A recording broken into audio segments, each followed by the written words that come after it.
किर्र किर्र घंटी बजती है। एक आदमी पर्दा उठाकर कमरे से बाहर निकलता है।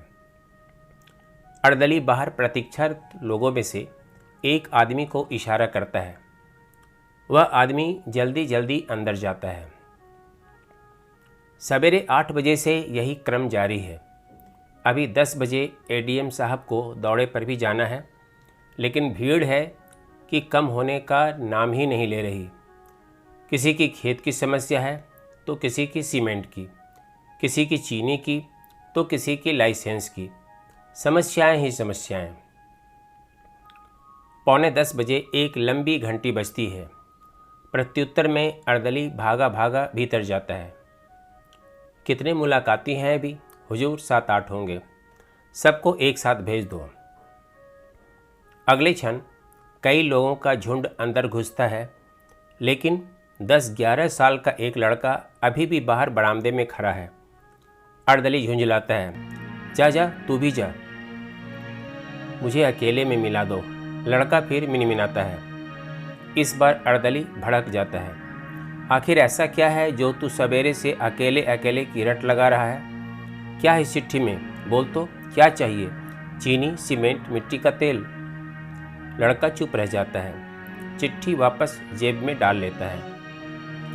अर्दली लड़के को ध्यान से देख रहा है। मटमैली सी सूती कमीज और पायजामा, गले में लाल रंग का गमछा, छोटे कड़े करे रूखे बाल, नंगे पांव, धूल धूसरित चेहरा मुरझाया हुआ।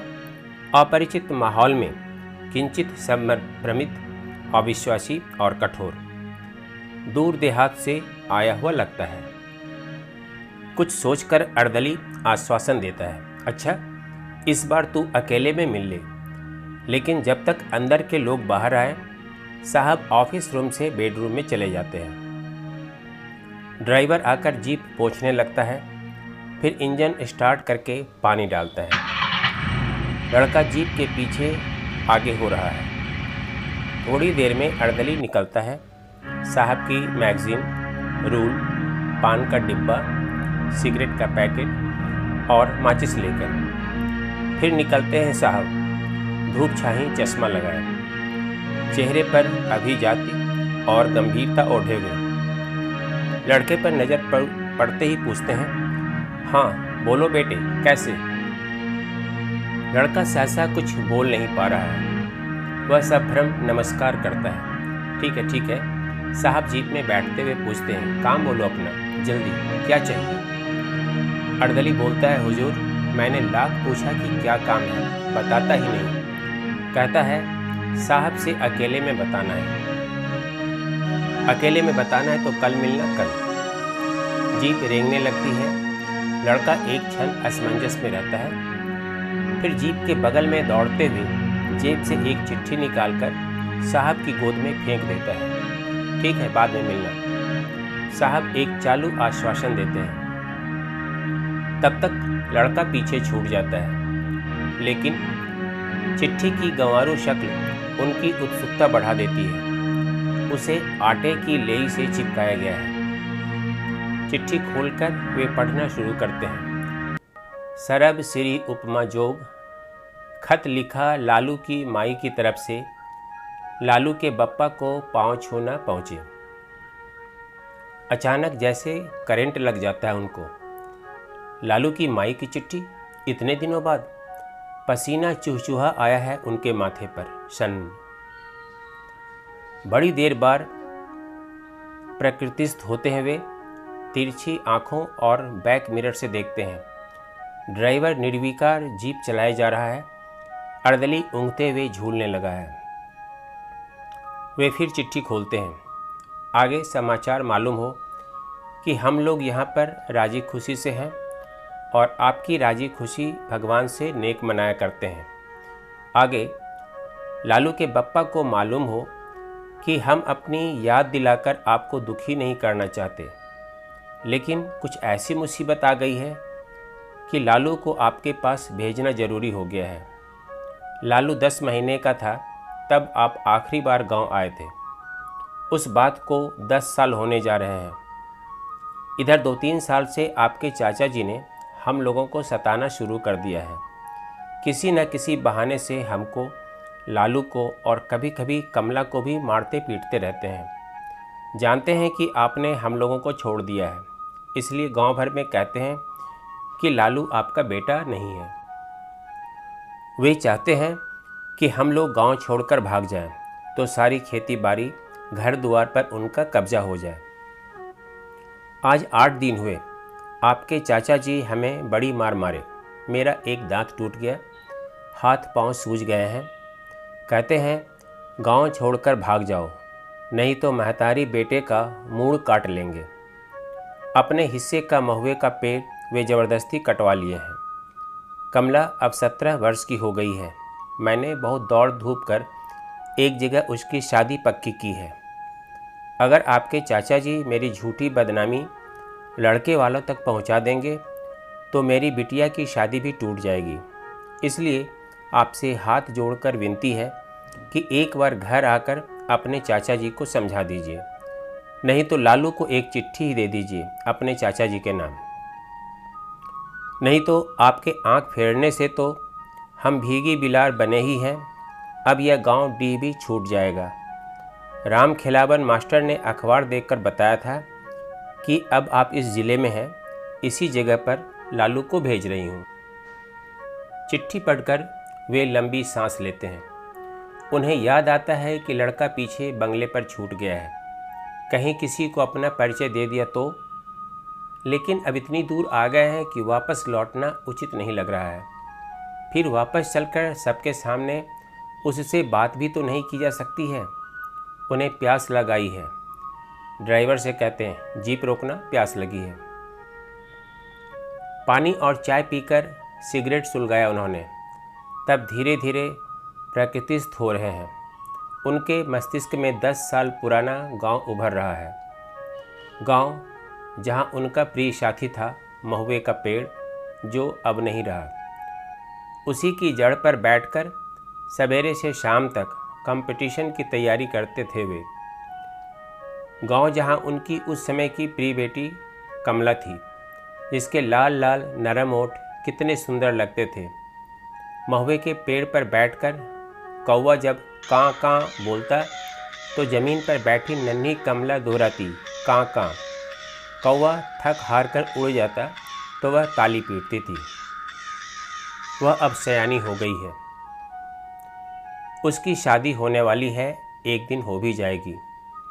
विदा होते समय अपने छोटे भाई का पाँव पकड़कर रोएगी। बाप का पाँव नहीं रहेगा पकड़कर रोने के लिए। भाई आश्वासन देगा कंधा पकड़कर आफत विपत में साथ देने का। बाप की शायद कोई धुंधली सी तस्वीर उभरे उसके दिमाग में। फिर उनके दिमाग में पत्नी के टूटे दांत वाला चेहरा घूम गया। दीनता की मूर्ति, अति परिश्रम, कुपोषण और पति की निष्ठुरता से क्रीश, सूखा शरीर, हाथ पांव सूजे हुए मारसी। बहुत गरीबी के दिन थे जब उनका गौना हुआ था। इंटर पास किया था उस साल। लालू की माई बलिष्ठ कद काठी की हिम्मत और जीवट वाली महिला थी। निरक्षर लेकिन आशा और आत्मविश्वास की मूर्ति। उसे देखकर उनके मन में श्रद्धा होती थी उसके प्रति। इतनी आस्था हो जिंदगी और परिश्रम में तो संसार की कोई भी वस्तु अलग भी नहीं रह सकती। बीए पास करते करते कमला पैदा हो गई थी। उसके बाद बेरोजगारी के वर्षों में लगातार हिम्मत बंधाती रहती थी। अपने गहने बेचकर प्रतियोगिता परीक्षा की फीस और पुस्तकों की व्यवस्था की थी उसने। खेती बाड़ी का सारा काम अपने जिम्मे लेकर उन्हें परीक्षा की तैयारी के लिए मुक्त कर दिया था।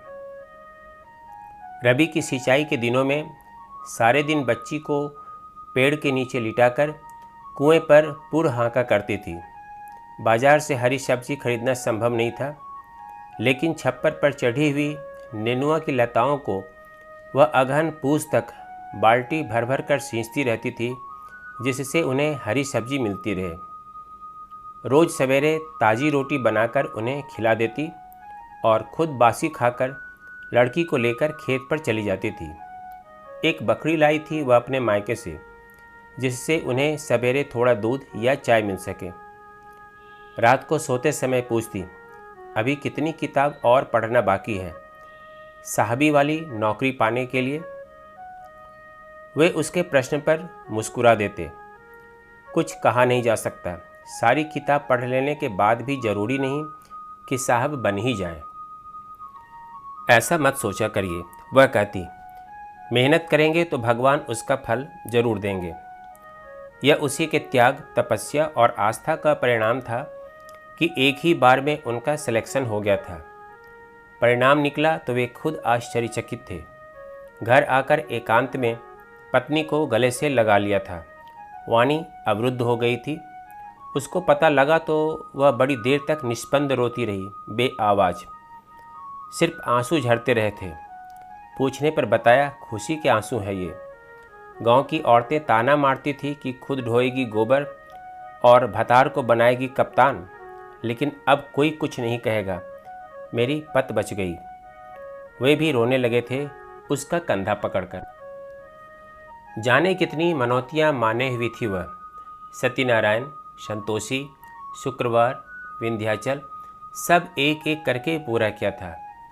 जरा जीर्ण कपड़े में पुलकती घूमती उसकी छवि, जिसे कहते हैं राजपाट पा जाने की खुशी। सर्विस ज्वाइन करने के बाद 1-1.5 साल तक वे हर माह के द्वितीय शनिवार और रविवार को गांव जाते रहे थे। पिता, पत्नी, पुत्री सबके लिए कपड़े लत्ते तथा घर की अन्य छोटी मोटी चीज़ें जो अभी तक पैसे के अभाव के कारण नहीं थी, वे एक एक करके लाने लगे थे। पत्नी को पढ़ाने के लिए एक ट्यूटर लगा दिया था। पत्नी की देहाती ढंग से पहनी गई साड़ी और घिसे पिटे कपड़े उनकी आंखों में चुभने लगे थे। 1-2 बार शहर ले जाकर फिल्म वगैरह दिखा लाए थे, जिसका अनुसरण कर वह अपने में आवश्यक सुधार ले आए। खड़ी बोली बोलने का अभ्यास कराया करते थे, लेकिन घर गृहस्थी के अथाह काम और बीमार ससुर की सेवा से इतना समय वह न निकाल पाती जिससे पति की इच्छा के अनुसार अपने में परिवर्तन ला पाती। वह महसूस करती थी कि उसके गंवारपन के कारण वे अक्सर खींच उठते और कभी कभी तो रात में कहते कि उठकर नहा लो और कपड़े बदलो, तब आकर सो। भूसे जैसी गंध आ रही तुम्हारे शरीर से। उस समय वह कुछ न बोलती, चुपचाप आदेश का पालन करती, लेकिन जब मनोनुकूल वातावरण पाती तो मुस्कुराकर कहती, अब मैं आपके जोग नहीं रह गई हूँ, कोई शहराती मेम ढूंढिए अपने लिए। क्यों, तुम कहाँ जाओगी? जाऊँगी कहाँ, यहाँ रहकर ससुर जी की सेवा करूँगी, आपका घर द्वार संभालूँगी, जब कभी आप गांव आएंगे आपकी सेवा करूँगी। तुमने मेरे लिए इतना दुख झेला है, तुम्हारे ही पुण्य प्रताप से आज मैं धूल से आसमान पर पहुँचा हूँ। गाढ़े समय में सहारा दिया है। तुम्हें छोड़ दूंगा तो नरक में भी जगह न मिलेगी मुझे। लेकिन उनके अंदर उस समय भी कहीं कोई चोर छिपा बैठा था जिसे वे पहचान नहीं पाए थे। जिस साल लालू पैदा हुआ उसी साल पिताजी का देहांत हो गया। क्रियाकर्म करके वापस गए तो मन गांव से थोड़ा थोड़ा उचटने लगा था। 2 बच्चों की प्रसूति और कुपोषण से पत्नी का स्वास्थ्य उखड़ गया था। शहर की आबोहवा तथा साथी अधिकारियों के घर परिवार का वातावरण हीन भावना पैदा करने लगा था। जिंदगी के प्रति दृष्टिकोण बदलने लगा था। गांव कई महीनों बाद आने लगे थे और आने पर पत्नी जब घर की समस्याएं बताती तो लगता ये किसी और की समस्याएं हैं, इनसे उन्हें कुछ लेना देना नहीं है। वे शहर में अपने को अनमैरिड बताते थे। इस समय तक उनकी जान पहचान जिला न्यायाधीश की लड़की ममता से हो चुकी थी और उसके सानिध्य के कारण पत्नी से जुड़ा रहा सहा रागात्मक संबंध भी अत्यंत क्षीण हो चला था।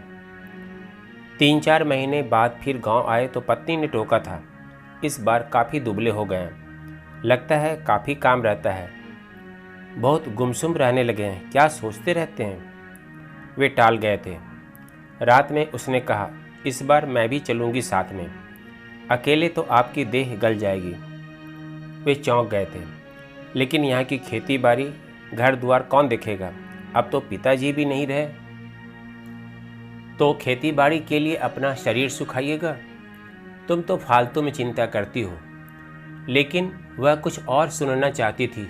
बोली थी, फिर आप शादी क्यों नहीं कर लेते वहाँ किसी पढ़ी लिखी लड़की से?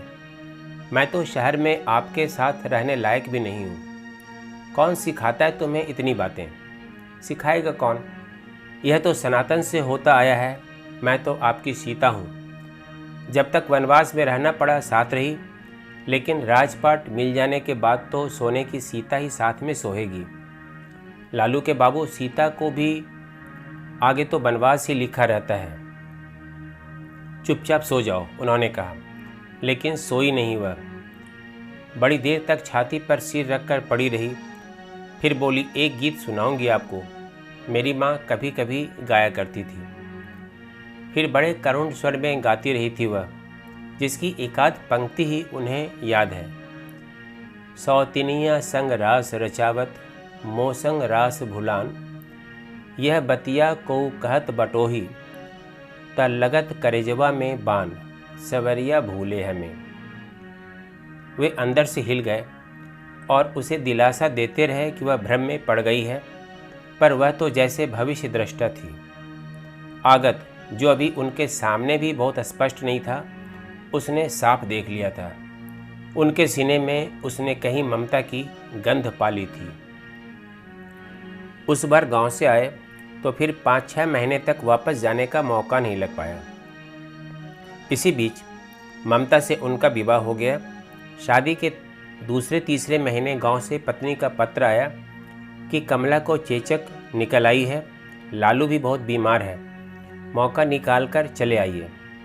लेकिन गांव के वे पत्र मिलने के महीने भर बाद ही जा सके। कोई बहाना ही समझ में नहीं आ रहा था जो ममता से किया जा सकता।